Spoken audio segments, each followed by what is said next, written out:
Friends, मैं CA श्रुति सिंघल। आज हम CA final IDT new course में meaning of goods under section 2 clause 52, meaning of service under section 2 clause 102 and taxability of cash calls of JV, इनके ऊपर कुछ चर्चा करेंगे। So let's start. सबसे पहले हम समझेंगे गुड्स की definition as given in section 2 clause 52। Goods means every kind of movable property. Goods की definition में लिखा हुआ है Goods means every kind of movable property. इसका corollary क्या है? इसका opposite क्या हुआ? Goods does not include any immovable property. Immovable property जैसे land, building, ये goods नहीं होती। क्यों? क्योंकि ये immovable property है। ठीक है? Other than money and security, goods means every movable property other than money and security. मतलब money and security, although ये movable property है, but ये goods की definition से बाहर है। आगे बढ़ते हैं। But includes actionable claim. Goods की definition में included है actionable claim. Actionable claim क्या होता है? Any claim which can be enforced in the court of law. But इसके पीछे कोई सिक्योरिटी नहीं होती. No security is backing it.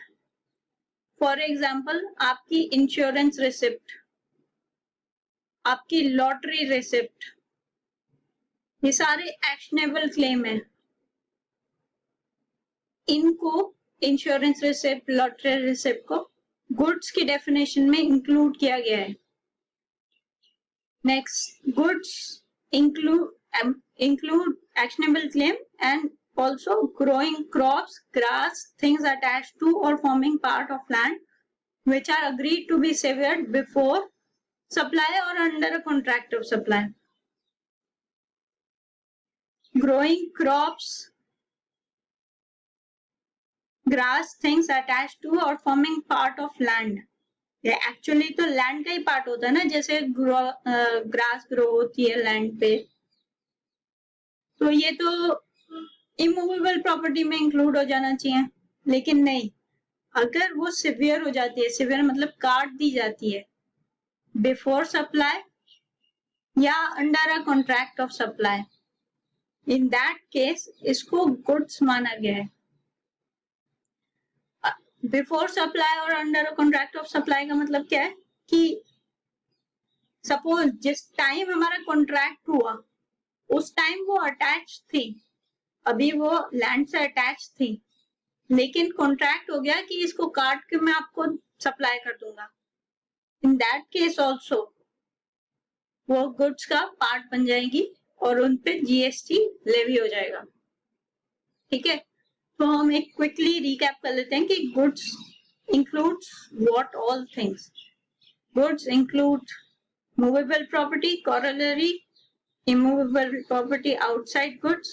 Goods does not include money and security and includes actionable claim and growing crops, grass, things attached to or forming part of land which are agreed to be severed before supply or under a contract of supply.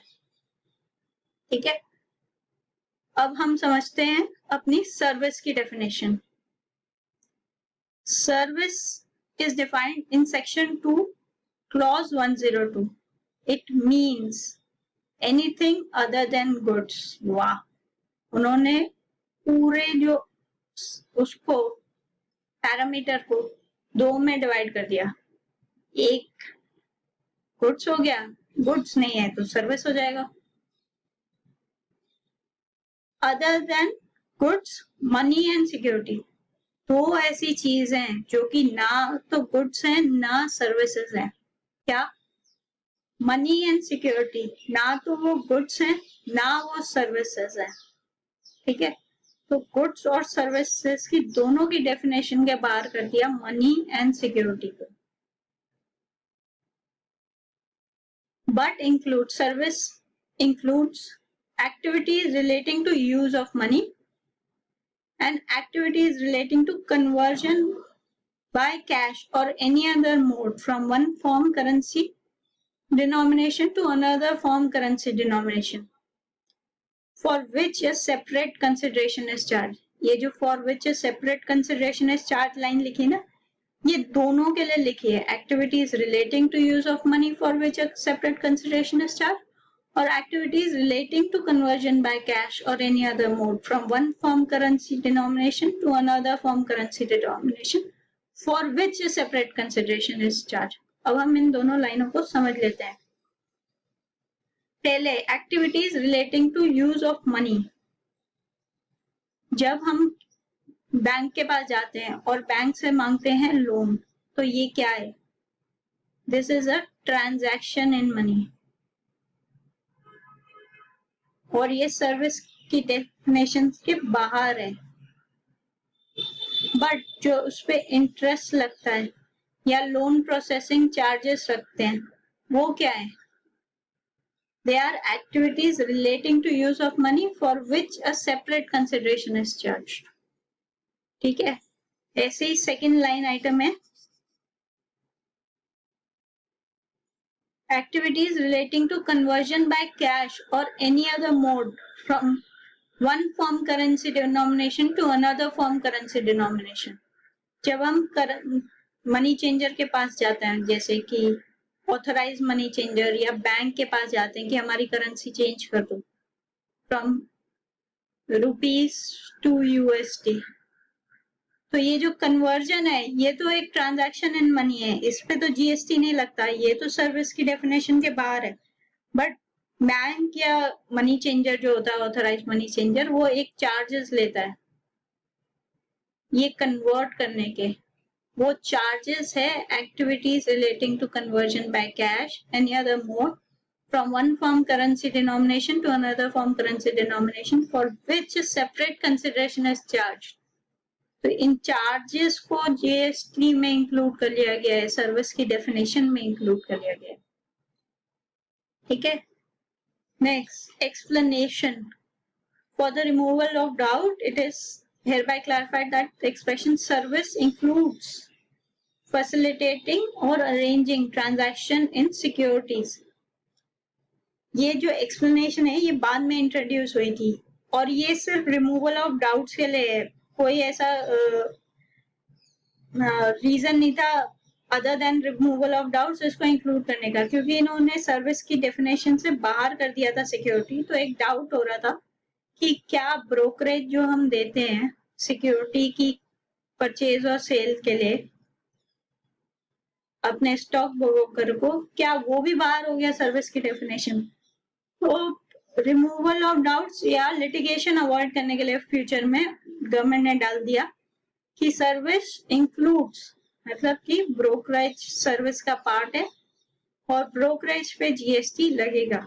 सिर्फ जो securities हैं, जो shares हैं, जो debentures हैं, उनको हमने service का पार्ट नहीं बनाया.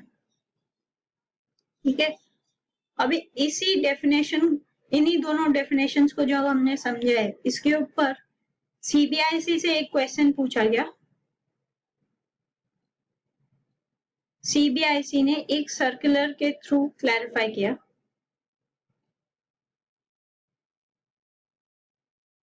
क्वेश्चन था कि एक जेवी है सपोज, जो कि इन्वॉल्व है ब्रिज बनाने में, ब्रिज की कंस्ट्रक्शन में.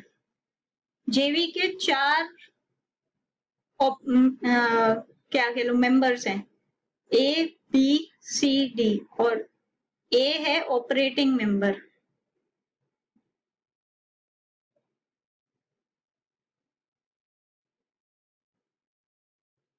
जेवी को बनाना है ब्रिज, ब्रिज बनाने के लिए एक मशीनरी खरीदनी है.